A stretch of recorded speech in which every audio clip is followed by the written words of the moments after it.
दफ्तरों में फाइलें पड़ी हुई उत्थान की, कि दफ्तरों में फाइलें पड़ी हुई उत्थान की, और बाबुओं ने ईंट तक छोड़ी नहीं शमशान की, बाबुओं ने ईंट तक छोड़ी नहीं शमशान की। और भ्रष्टाचार, भ्रष्टाचार और भ्रष्टाचार, भ्रष्टाचार पर प्रहार करने के लिए एक मंडलीय अधिवेशन का आयोजन किया गया है। जी हाँ, मैं हूं योगेश कुमार और आपको दिखा रहा हूं आज राष्ट्रीय भ्रष्टाचार दमन परिषद की ओर से आज मंडलीय अधिवेशन का आयोजन हुआ, जहां पर स्पष्ट कर दिया गया कि सभी अधिकारियों को सतर्क रहना होगा और भ्रष्टाचार ना करें। जो भी आम जनता का हक है उस आम जनता को मिलना ही चाहिए, चाहे कुछ भी हो, आम जनता तक उसका अधिकार पहुंचाकर ही रहेंगे। ये कसम आज राष्ट्रीय भ्रष्टाचार दमन परिषद के कार्यकर्ताओं ने इस कार्यक्रम में उठाई है। आइए मैं आपको ले चलता हूं सीधा इस कार्यक्रम की ओर। मैं आपको दिखाता हूं कि वास्तव में इस कार्यक्रम में क्या क्या वादे किए गए हैं। भ्रष्टाचार दमन परिषद के राष्ट्रीय अध्यक्ष के मिश्र का सम्मान किया गया। बड़ी सी माला भेंट कर उनका सम्मान किया गया। कार्यकर्ताओं ने पगड़ी पहनाकर भी उनका सम्मान किया। प्रदेश अध्यक्ष अनिल शर्मा का भी पगड़ी पहनाकर सम्मान किया गया। परिषद के कार्यक्रम में आयोजित कमेटी के सदस्यों का भी सम्मान किया गया। दमन परिषद संगठन फल फूल रहा है, ऐसे आदरणीय राष्ट्रीय अध्यक्ष श्रीमान के मिश्रा जी को नमन करता हूँ। और मैं नमन करता हूँ अपने संगठन के प्रत्येक कार्यकर्ताओं को, जिनके कारण हमारा राष्ट्रीय भ्रष्टाचार दमन परिषद देश के अच्छे संगठनों में गिना जाता है। और मैं बात देश आजाद हुआ था उस समय पर किसी ने इस बात की परिकल्पना नहीं की थी कि हमारा देश इस समय आते आते विश्व का सबसे बड़ा लोकतांत्रिक देश, ये भ्रष्टाचार उस पर एक कलंक के समान लग जाएगा। मित्रों, मैं आपको बता देना चाहता हूँ कि जिस समय 1947 में भारत आजाद हुआ और इसके नवनिर्माण की नींव रखी जा रही थी, उसी समय पर हमारे सामने सबसे पहला जित घोटाला सामने आया। और उसके बाद से उस दिन से लेकर आज तक ये घोटालों की फहरिस्त थमी नहीं। क्यों नहीं थमी? क्योंकि इस पर अंकुश नहीं लगाया गया। और अब ये अंकुश हमारा राष्ट्रीय भ्रष्टाचार दमन परिषद लगाएगा। इस देश के प्रधानमंत्री थे, राष्ट्रीय अध्यक्ष थी, उनके समय पर ये घोटाला हुआ था। उस समय हुआ क्या था कि 137 करोड़ रुपए सरकार के लिए दिए गए थे यूरिया लाने के लिए, और उन 137 करोड़ रुपए में से एक दाना भी यूरिया भारत के अंदर नहीं आया। जब भारत के अंदर नहीं आया तो उसकी सीबीआई जांच हुई। जब उसकी सीबीआई जांच हुई तो उसमें क्या आया? उसमें आया कि जो ये हमारे प्रधानमंत्री हैं, इन्होंने न्यूजीलैंड की बैंक में ये सारा पैसा जमा करा दिया था, और न्यूजीलैंड में इनका बेटा रहता था। जब ये बात आम जनता को पता पड़ी तो जैसे आपके जैसे जो जागरूक नागरिक थे वो आए और उन्होंने सुप्रीम कोर्ट में मुकदमा डाला। और 15 दिन के अंदर सुप्रीम कोर्ट ने एक नोटिस इशू किया। और उस नोटिस से क्या हुआ? उस नोटिस में लिखा हुआ था कि या तो आप यूरिया दीजिए और नहीं तो 137 करोड़ रुपए आप वापस कीजिए। और आपको जानकर हैरानी होगी कि कुछ दिनों के अंदर ही सरकार ने 137 करोड़ रुपया न्यूजीलैंड से भारत मंगा दिया। ये ताकत होती है आवाज उठाने की। अगर वो लोग सुप्रीम कोर्ट में मुकदमा नहीं डालते तो आज वो पैसा भारत में नहीं आता।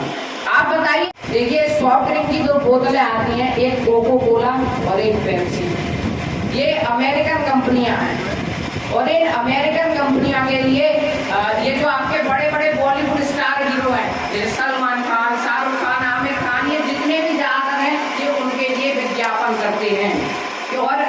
और उनसे हम युवाओं से जाकर के पूछें कि आपका हीरो कौन, तो बोलते हैं किसी को भगत सिंह याद नहीं है, किसी को सुखदेव याद नहीं है, किसी को राजगुरु याद नहीं है, और सब किसे याद करते हैं? सलमान खान, शाहरुख खान, ये इन हीरो को याद करते हैं। तो असली हीरो है, जो असली वक्तव्य जिसकी वजह से आज हम आजाद हैं, उसको कोई याद नहीं करता। सबसे पहले अगर कोई आता है तो हमें कहना चाहिए हमारा ही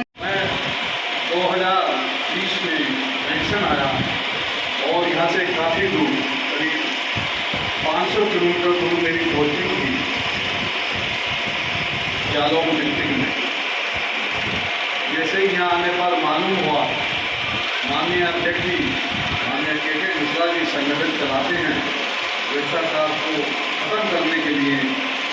जैसे ही मुझे सूचना मिली मैं तुरंत अध्यक्ष जी से मिला, क्योंकि मुझे ऐसा लग रहा था कि ऐसे महान व्यक्ति बहुत कम दिखाई देते हैं। जब इनका मालूम हुआ, मैंने इनसे बात की, मैं क्या अध्यक्ष जी आपके संगठन में आप मुझे भी उसमें सदस्य के रूप में आप रख लीजिए। इन्होंने मेरी विनती को माना और मैं इनके उसमें संगठन में सदस्य बन गया। राजनीतिक में भी है, प्रशासनिक में भी है और पत्रकारिता में। हिंदुस्तान के अंदर क्या किसी देश को चलाने के लिए 4 चीजों की आवश्यकता पड़ती है, शासन की, प्रशासन की और जो है पत्रकारों की। आज चारों के चारों ही भ्रष्ट हो चुके हैं। भ्रष्टाचार नस नस में, खून के नसों में बस गया। उसका कारण हम गरीब जनता हैं। हम अपना काम जल्दी कराने के लिए खुद रिश्वत दें। मेरा कहना है, मैंने 7 संकल्प लिए थे कि 7 संकल्पों को लेकर पूरे देश के अंदर घूमूंगा। आज तक पूरे 75 देश, हमारे उत्तर प्रदेश के अंदर 75 जिला तक मेरे संगठन के हैं। कहीं ऐसी जगह नहीं बोल रहे जहाँ आपको नहीं मिलेगा। दूसरा ये कि संगठन के यदि आप सदस्य बनते हैं, यदि आपके ऊपर कोई मुकदमा रहता है तो हर जिले के अंदर एक वकील आपको फ्री मिलेगा मुकदमा लड़ने के लिए। आपको 1 रुपया लड़ाना नहीं मिलेगा। पूरे उत्तर प्रदेश के अंदर, पूरे उत्तराखंड के अंदर, बिहार के अंदर जाएंगे तो आपको मिलेगा, हरियाणा जाएंगे तो हरियाणा में मिलेगा और दिल्ली के अंदर जाएंगे तो सुप्रीम कोर्ट का वकील मिलेगा फ्री। बिल्कुल फ्री मिलेगा, तो पैसा ही नहीं मिलेगा। क्योंकि मेरे साथ सबसे ज्यादा वकील जुड़े, उससे ज्यादा रिटायरमेंट जुड़े हुए हैं जिन्होंने पहले देखा है कि हमारे भ्रष्टाचार कैसे फैलता। चपरासी से लेके मंत्री तक चोर है, वो चाहे किसी भी बात का सही, और तू भ्रष्ट है। उस भ्रष्टाचार को मिटाने के लिए आपको मेरे कंधे से कंधे मिलाना पड़ेगा। और मैं दावा करता हूँ, मेरे परिषद का यदि आप आई कार्ड या विजिटिंग कार्ड यदि किसी अधिकारी के अंदर तुमने दे दिया और यदि आपने उसका काम नहीं किया उस अधिकारी ने, तो 15 दिन के अंदर वो अधिकारी उस जेल में होगा या उसका खिलाफ बाहर होगा। मेरी जो मैं कह रहा हूं ना, वो आज हर आदमी वीडियो खोल लिख कर ले जाए। मोबाइल सबके हाथ में है। मैं झूठ नहीं बोलता, क्योंकि झूठ बोलने वाला कभी पड़ता नहीं है, वो जल्दी मिट जाता है। आज मुझे 30 साल हो गए।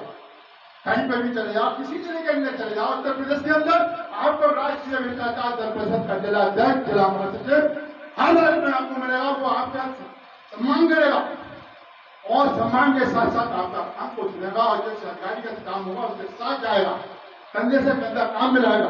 दूसरी बात यही कि आप हमारा 5 जो उद्देश्य है उसको लेकर हम जो चले हैं, वो सबसे पहला काम है कि शिक्षा की नीति, शिक्षा संबंध।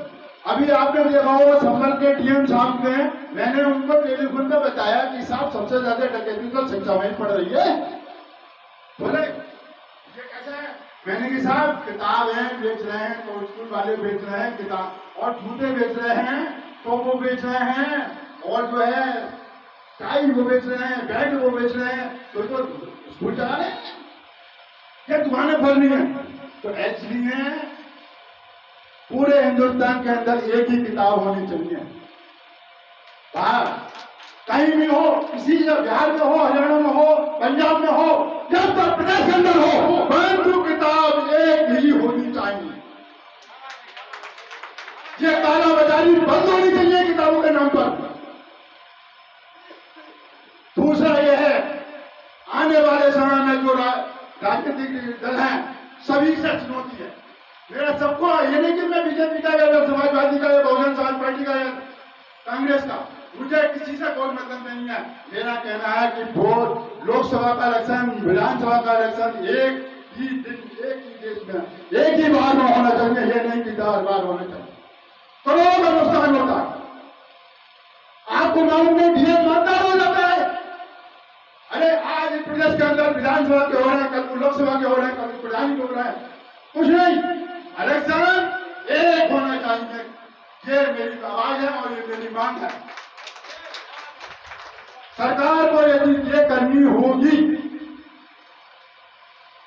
तीसरी मांग मेरी है कि आने वाले जितने भी बच्चे हैं, चाहे किसी भी जाति को कहीं पर भी वो एग्जाम देने जाते हैं, तो बच्चों के लिए फ्री पास मिले, ट्रेन का मिले, बस का मिले, गाड़ी का मिले, कहीं का मिले, परंतु वो हिंदू को देने जाएंगे तो उसका कोई किराया नहीं लिया जाएगा। ये मेरी मांग है। हमारी बालिकाएं, बच्ची किसी भी क्लास में पढ़े, उनकी फीस बिल्कुल नहीं। लड़कियों की फीस चाहे बीटेक करें, एमबीए करें या बीएड करें, उसी तरीके से भी वो शिक्षा में करें, परंतु उसमें बच्ची का कोई भी फीस नहीं जानी चाहिए। क्यों जानी चाहिए? एक लड़की के लिए हिंदुस्तान पीछे क्यों है? क्योंकि हम पढ़े लिखे नहीं है, शिक्षा नहीं है, नेता हमें पहला लेती हैं। जब हमारी बच्ची पढ़ेगी नहीं तो बच्ची के पूरा परिवार ही पढ़ जाएगा। माँ पढ़ी होती है तो पूरा परिवार पढ़ता है, माँ अनपढ़ होती है तो सब अनपढ़ होता है। पहला गुरु कौन? माँ पिता। माँ बच्चों को जन्म देती है, उसके बाद तो बोलता है, लालन पालन करती है, उसके बाद में पहली शिक्षा जो देती है वो माँ ही देती है, उसके बाद में पिता देता है, उसके बाद में गुरु देता है, उसके बाद में कौन देता है, परंतु सबसे पहला काम माँ का है और बाप का है, जो बच्चों को अच्छी शिक्षा देकर अच्छी जगह भेजता है। कोई माता पिता ये नहीं सोचता कि मेरा बच्चा चुहारी बने या सवारी बने, परंतु संगत का असर होता है। संगत में जो गलत संगत में चला जाता है वो शराबी हो जाता है, चुहारी हो जाता है, डकैती हो जाता है। परंतु जो अच्छे संस्कारों में पढ़ता है वो आईएएस बनता है, डीएम बनता है, कमिश्नर बनता है, तो लोग सचिव बनता है, मंत्री बनता है, देश का प्रधानमंत्री बनता है। देश का प्रधानमंत्री चाय बेचने वाला आज प्रधानमंत्री है। माननीय मुलायम सिंह यादव एक इंटर कॉलेज के लेकर आए थे, माननीय मुख्यमंत्री में, क्या वो करोड़पति थे? गए अब अरबपति है। पहले करोड़पति नहीं थे मुलायम सिंह जी, अब करोड़पति है। उनका पूरा परिवार अरबपति का सरपति है। तो क्यों? वो राजनीति में आए ना। राजनीति भी एक ऐसी चीज है जो आज बिल्कुल चोर बना,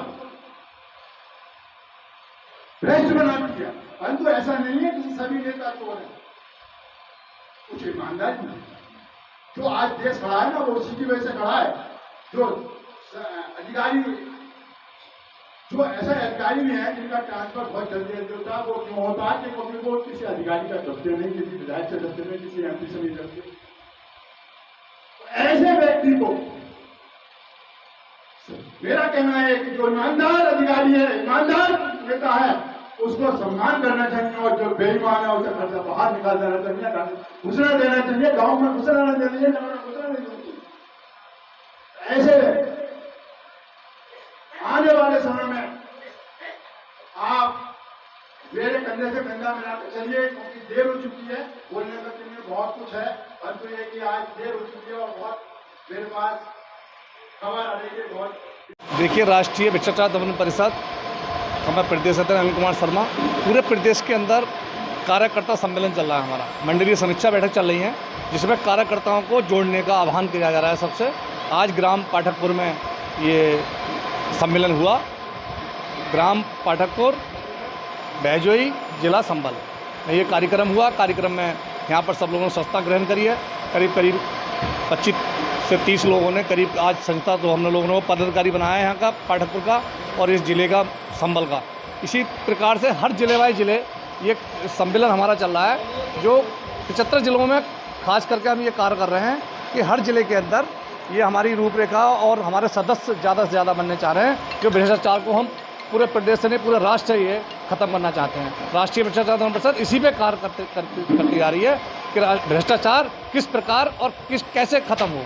ये जितने अधिकारी हों या कोई भी हो, भ्रष्ट अधिकारी हुए हैं जो आज जांचें हो रही हैं इनकी, जो बड़ी बड़ी संपत्तियाँ कमाए बैठे हैं, इन सब लोगों को ही भ्रष्टाचार दमन परिषद इसी प्रकार से सबको जेल में देना चाहता है।